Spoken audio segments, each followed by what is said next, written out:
She thought she could gift away my private lake like a birthday present. But when the papers hit her desk, she realized I wasn't just the landowner. I was also the one about to take her HOA down in court for $3 million. Owning a private ranch with a scenic lake had always been a point of pride. It was more than land, it was legacy. For years, the lake remained untouched, hidden like a jewel in the middle of the property, bordered by oaks and cherished memories. It was peaceful, secluded, and unquestionably private. That's why what happened next didn't just feel like an invasion. It felt like betrayal. The first sign of something being wrong wasn't a phone call or an email, it was noise. It's not the usual rustle of wind or the chirp of birds. No, this was organized, chaotic, celebratory. Music, laughter, clapping sounds that didn't belong to the lake's quiet nature. It was strange. The ranch had strict boundaries.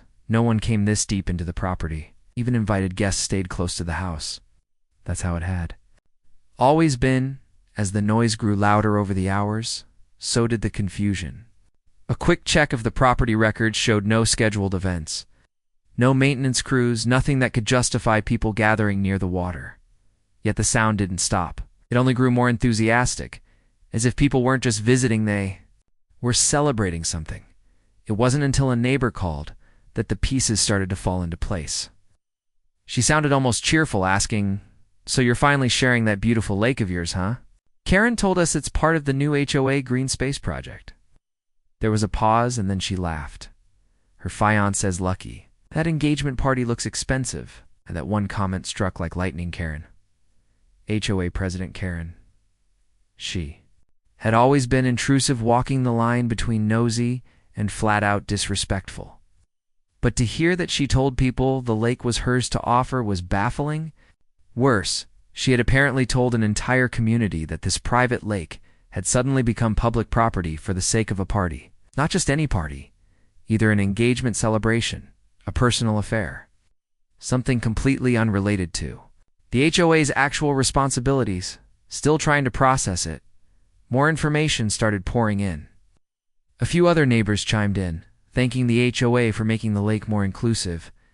One even mentioned how romantic it was that Karen gifted her own fiancé lake. The words didn't make sense. Gifted? Whose lake was being gifted? Then came the photo evidence pictures shared casually on social media. Decorated chairs lined the lakeside, rose petals scattered along the bank, twinkling string lights hung. From temporary poles, a giant printed banner arched over a gazebo that had been hauled in. A gift of love from our HOA to the groom-to-be. And just beneath it, Karen and her fiancé posed with champagne in hand, smiling as if they had just purchased a private resort. There was no HOA meeting, no community vote, no legal arrangement. Nothing in writing, nothing agreed upon, nothing authorized. And yet here they were, claiming ownership of a body of water that had been in the family for decades. The HOA boundaries didn't even stretch to that side of the property. That land wasn't under their jurisdiction. The lake was clearly documented on private deeds. Even the local county records had it registered under personal ownership. And still, Karen had paraded it around as if it were hers to bestow, like she was some kind of community queen with gifts to grant. What made it worse was the intent. This wasn't a misunderstanding. This wasn't a case of poor communication or paperwork oversight. This was deliberate. Karen had orchestrated an entire event centered around someone else's property and branded it as part of her personal love story. That level of arrogance was beyond comprehension. Further digging revealed she'd used HOA funds to rent party equipment. Tables, chairs, decor, every detail had been funded by community money, no invoices sent to her, no personal expense. And the people attending the event, they weren't members of the HOA. Many were her fiancé's family and friends from out of town, people who had no connection to the area, let alone a right to step foot on private land. And it wasn't just the act of trespassing, it was the entitlement, the utter lack of remorse or hesitation. The photos showed Karen smiling confidently, introducing herself as the president, throwing her arms around her fiancé like they'd built the lake with their own hands. There was no mention of who truly owned the land, no mention of permission. It's just lies wrapped in decor and party favors. People began messaging, confused and skeptical. Was the lake really donated? Was there a development plan? Had the HOA bought the land? All of them were shocked to find out the truth that had never been discussed, let alone approved. Yet Karen had walked right in and treated it like her personal property, all for the sake of appearances, clout, and a moment of fake generosity. In front of her fiancé's family, what started as a quiet day on the ranch had turned into a property rights nightmare, celebration built on a lie. And behind it all stood Karen smiling for the cameras, completely unaware that what she had just done would cost her far more than flowers and streamers ever could. Confronting Karen was like arguing with someone who had rewritten the laws of reality in her own head. There was no guilt in her eyes, no hint of hesitation, not even the slightest flinch when the topic of the lake came up. Annoyed, offended, even that anyone would dare challenge her version of events, with the poise of a politician and the smugness of someone who had never been held accountable. She launched into a speech. She said she'd repurpose the lake for the greater benefit of the community. Those were her words, as if it was a public park she had redesigned, or a clubhouse she had renovated. Never mind that the lake wasn't even within HOA jurisdiction, never mind that she had no legal authority over it. In her mind, she was doing a favor for love, for celebration. For legacy, she spoke as though she had performed a noble act, not a blatant land grab. She said she had beautified the lake by staging an event that brought people together. She compared herself to local philanthropists, claiming that her actions were about unity and creating moments people would never forget. The twisted logic was almost admirable in its boldness. Almost, when questioned about the use of HOA funds, she waved it off like it was irrelevant. According to her, the lake was unused and wasted potential. Therefore, she argued, allocating HOA funds for decorations and entertainment was strategic. Her fiancé's was her life partner, and in her own words, "What's good for me is good for this community." That was the level of narcissism at play. She genuinely believed she had the right, that she could see something beautiful and simply take it, dress it up, and call it a gift. Not because she earned it, not because she owned it, but because she wanted it, and because no one had stopped her before. Her confidence was chilling. She even claimed that her fiancé, a high-profile developer, was interested in improving the area around the lake, possibly suggesting new community trails, kayaking stations, or even rental docks. She acted like this was a brilliant vision, not a selfish overreach, as if turning someone else's private sanctuary into a commercialized hotspot was some kind of contribution to society. And when it was pointed out that the lake wasn't for sale, wasn't part of any development project, and certainly hadn't been given away, she rolled her eyes. She called the deed confusing and claimed it was misfiled or probably outdated. She said she had every intention of making the paperwork match the reality she was creating. Ow. No remorse, no apology, no acknowledgement of wrongdoing. She acted like she was the victim of a misunderstanding, a trailblazer being slowed down by outdated rules and jealous landowners. Her tone shifted from sweetly condescending to passive-aggressively threatening. She warned that blocking progress could make someone look hostile to the community, that challenging her generosity could backfire politically, that her fiancé had powerful connections, and it would be wise to find common ground. It wasn't just arrogance, it was coercion, wrapped in the language of leadership. She saw herself as untouchable, as someone too valuable, too important, too influential to be challenged, and perhaps for a while she had been. After all, the HOA board rarely pushed back on her. Most neighbors avoided conflict. People let her dominate discussions, make decisions, without votes, and redefine community boundaries 1 inch at a time. But this time, she crossed the wrong line. The moment she branded the lake as hers to give, she stepped into territory she didn't understand, literal legal territory. This wasn't just a breach of HOA protocol. This was personal property, protected land, registered, deeded, and defensible by law. And no amount of smug speeches or flashy parties would erase that fact. Still, she carried on like she was building a legacy. She paraded her fiancé around local events, introducing him as the new visionary of the Lake District. Completely ignoring the firestorm brewing behind the scenes, she framed the backlash as jealousy and resistance to change. Her social media filled with photos of the party, romantic quotes about commitment, and captions about shaping the future. Her version of the story left out one key detail. It wasn't hers to shape. Every action she took, every word she spoke made it clearer that this wasn't ignorance, it was entitlement. She knew exactly what she was doing. She just didn't believe she'd ever face consequences. Because in her world, being HOA president meant being above the rules, above boundaries, above ownership. But she forgot one thing. Some people don't back down when you steal from them. Some people fight back with facts, with law, and with the kind of consequences that no title, no fiancé, no party banner can protect you from.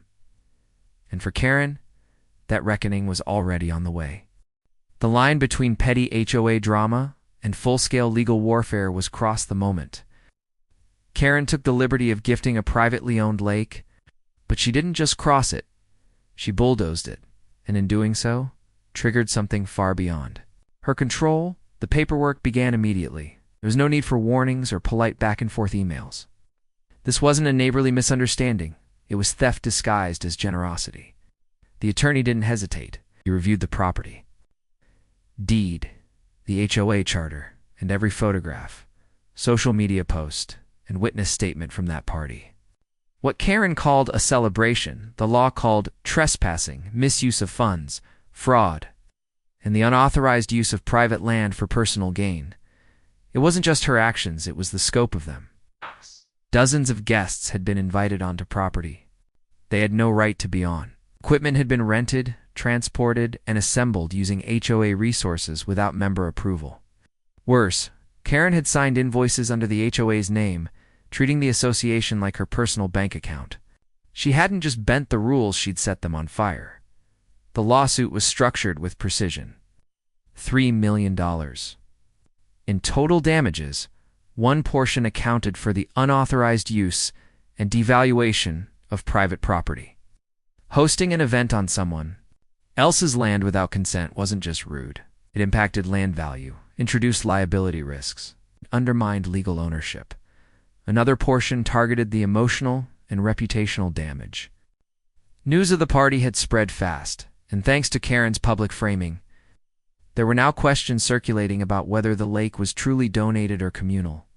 Even potential buyers inquired about shared access poisoning future development or resale prospects. The confusion was costly, the misinformation deliberate. The largest portion of the claim was reserved for punitive damage as a signal to Karen. And to any HOA that thought power excused criminal overreach, this wasn't just about one party. It was about unchecked authority weaponized for personal celebration. A message had to be sent, and it was. The lawsuit was served in person. The timing was no accident. HOA meetings were still scheduled, and Karen still acted like she was queen of the neighborhood. She strutted into boardrooms, gave orders, smiled for local photos. But when she opened the envelope, a scanning line after line of legal language, something in her shifted. The color drained from her face, her shoulders stiffened. For the first time, she looked small. She tried to spin it, of course. Told the board it was a misunderstanding blown out of proportion. Claimed she had verbal agreements and that the lake's ownership had been ambiguous. But the documents told a different story. Satellite imagery showed the setup. Receipts traced every rented chair and string light. Witnesses provided statements confirming that she called it her gift. To her fiancé, Karen had signed every expense. Karen had orchestrated the entire event. Karen had done it all without a single shred of legal authority. Still, she fought back at first. Her attorney filed a motion to dismiss, arguing the lake had always been adjacent to community land and that Karen acted within the spirit of leadership. It was a weak defense, one built on half-truths and delusion. And the judge saw right through it. During preliminary hearings, the judge's tone was sharp. He asked why a community president believed she could grant access to something that had never been part of her jurisdiction. He questioned the ethics of using HOA funds for a private engagement party, pointed out that Karen, in her own words, had said the lake was a gift, That wasn't interpretation. That was intent. It was theft. As the case gained traction, public opinion turned fast. Local media picked it up. Headlines labeled it the Lake Lawsuit.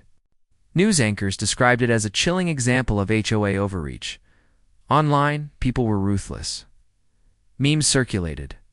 Karen's name trended for all the wrong reasons, but nothing hurt her more than what happened within the HOA itself. Bored. Members, once silent, began asking questions. Financial records were combed through. Past decisions, once rubber-stamped, were re-examined. Members started wondering how many other donations Karen had made without consent. One by one, allies disappeared. Motions to censure her appeared on the agenda. Whispers of resignation turned into formal demands. Karen was no longer in control of the narrative. She wasn't being celebrated. She was being investigated. And behind it all, the lawsuit kept moving. Every motion, every deposition, every shred of evidence stacked higher. Karen had thought she was throwing a party. She had unknowingly triggered a legal avalanche that wouldn't stop until justice crushed. Everything she had built on lies. The $3 million wasn't just a price tag, it was a reckoning, and it had only just begun. Karen had always moved through the neighborhood like she owned more than just a title. She carried herself like a ruler, not a representative. But when the lawsuit hit the community bulletin, something in the air changed. Gone was the performative respect. Gone were the polite nods and hesitant compliance. Whispers turned into conversations. Conversations turned into outrage. The fallout had begun. It was spreading fast. The HOA board was the first to splinter. Members who once stood silently during meetings began raising questions they should have asked months ago. Why weren't they informed about the engagement party? Why were funds used without board approval? Why were invoices signed under HOA authority without even a vote? Financial audit hit like a sledgehammer. Dozens of discrepancies emerged.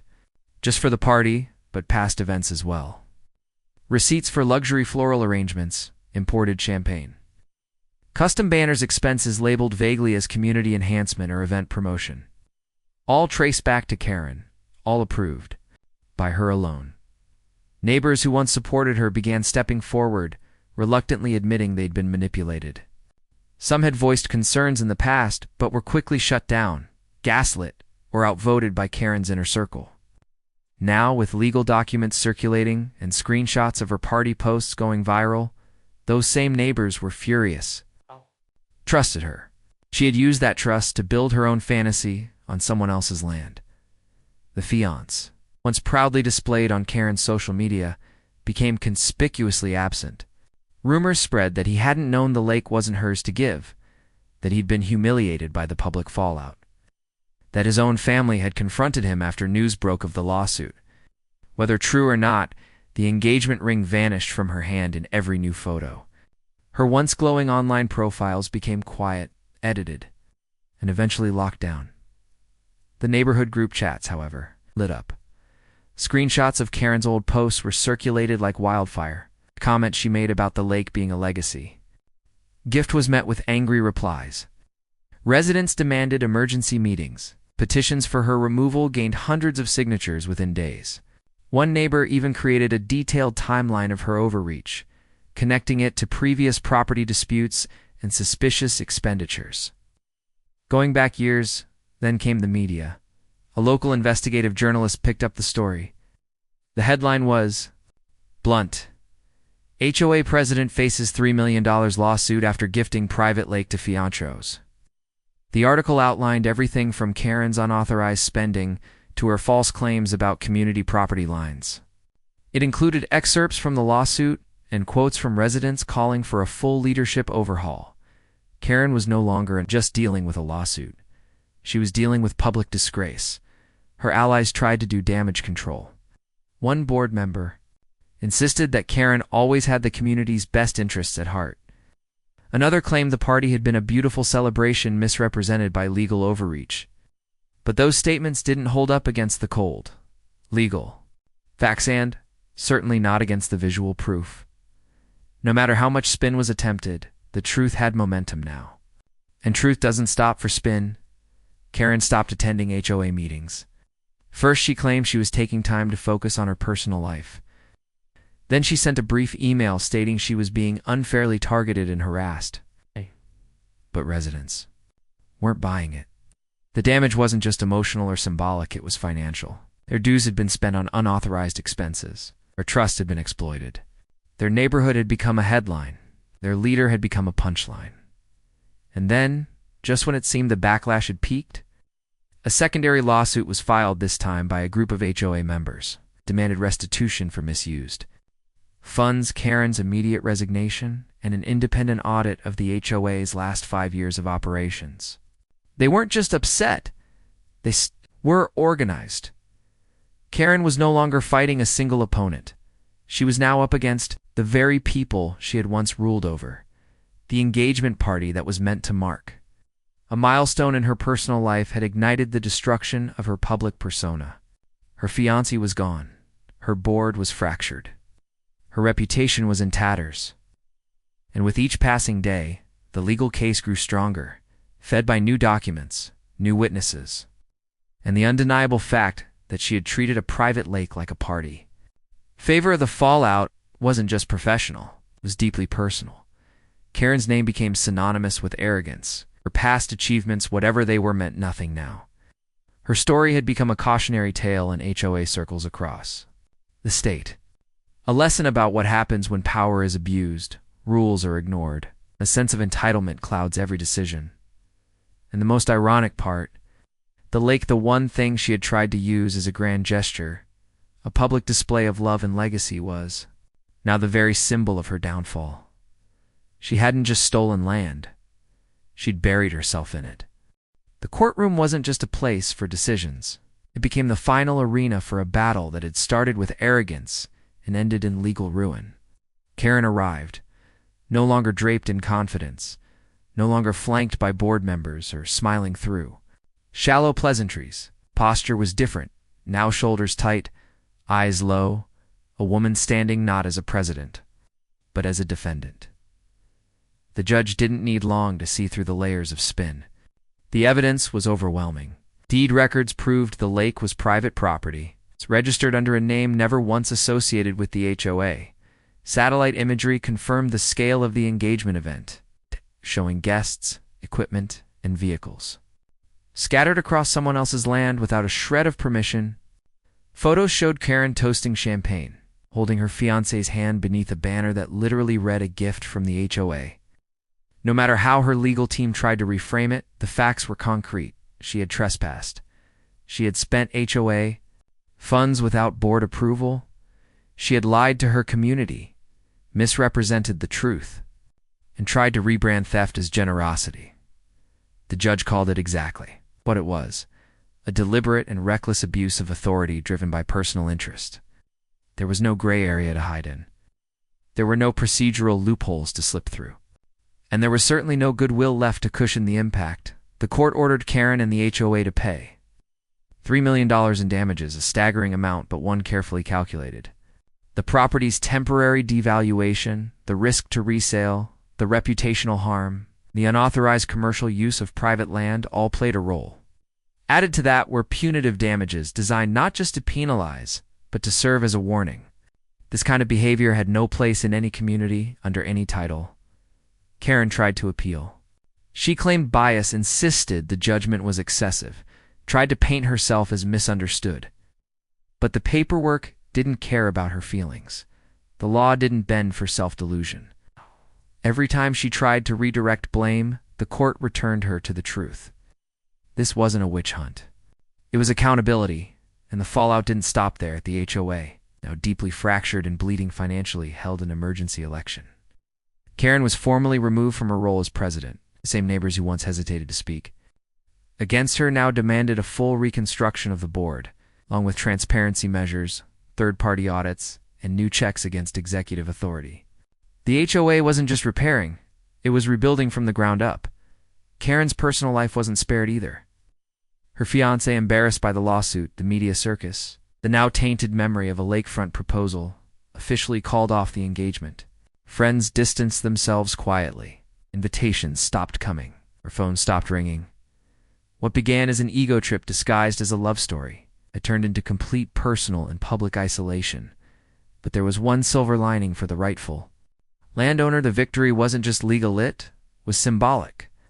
Fencing was installed around the lake's perimeter, not out of fear, but as a message. Private property signs stood bold and visible now, reinforced by the judgment. Permits were updated, surveys refiled, boundaries clearly documented and flagged. The lake was more protected than it had ever been. Word of the case spread beyond the county. HOAs across the state quietly updated their governance protocols. Workshops were held about board ethics, boundaries, and the dangers of unchecked leadership. Karen had unintentionally become a case study, a living, breathing warning about what happens when power is wielded without humility or restraint. The community moved forward, slowly but surely. Trust wasn't easily rebuilt, but at least now it was being earned the right way. With Karen gone, neighbors found themselves reconnecting, forming committees and making decisions together, democratically, transparently, and legally. As for Karen, her name faded from meetings, from documents, from memory. She tried once or twice to reclaim relevance, offering to consult other HOAs based on her experience. But no one wanted guidance from the woman who turned a lake into a lawsuit. Her reputation had been scorched beyond repair. She had wanted to be remembered for love, for leadership, for vision. Instead, she would be remembered for overreach, for entitlement, and for learning too late that private land can't be gifted away like a party favor. That some things, when taken, carry consequences, not just in money, but in legacy. And in the end, the very thing she tried to use to make herself unforgettable, lake she never owned, became the reason she was erased from every position of power she once held. Justice wasn't loud. It was written in ink, stamped by a judge, and carved into the future of a lake that would never again be touched without permission.